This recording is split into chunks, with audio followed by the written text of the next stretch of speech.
Chapter 1. When you had everything in the world, it never dawned on you that there were chances to miss. Opportunities that were only temporary. Dreams that could not be fulfilled. As Peyton, son of Pathon, hid his eyes behind blue lenses, he stared across the training center's break room.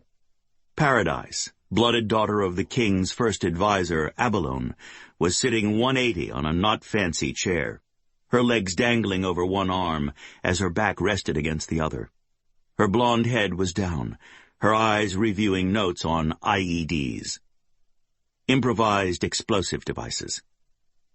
Knowing what was on those pages, the promise of death, the reality of the war with the Lessening Society, the danger she had put herself in by joining the Black Dagger Brotherhood's training program for soldiers, made him want to take the notes away and rewind time.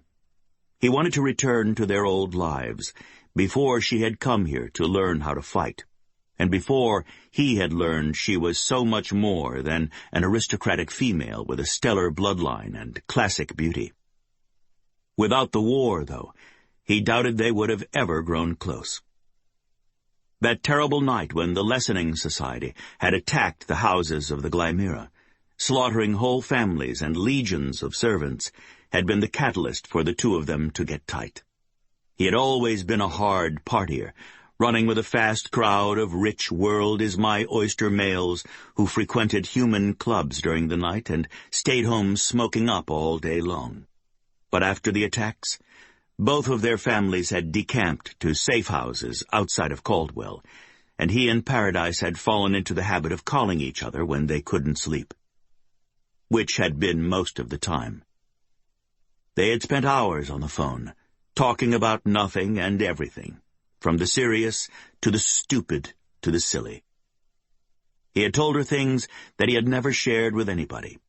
He'd admitted to her he was scared and that he felt alone and worried about the future.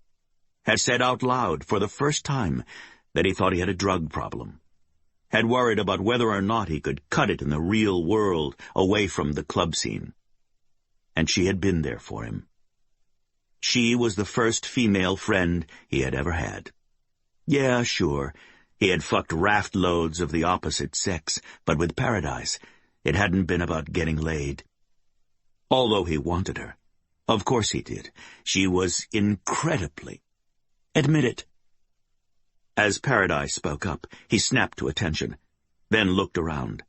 The break room was empty, except for the two of them. Everybody else either in the weight room, the locker rooms, or loitering out in the hall as they waited to leave for the day. So yeah, she was talking to him, looking at him too. Go ahead. Her eyes were very direct. Why don't you say it finally? He didn't know how to respond to that, and when the silence stretched out between them, he felt like he'd done a line of blow, his heart turning his ribcage into a mosh pit, his palms getting sweaty, his lids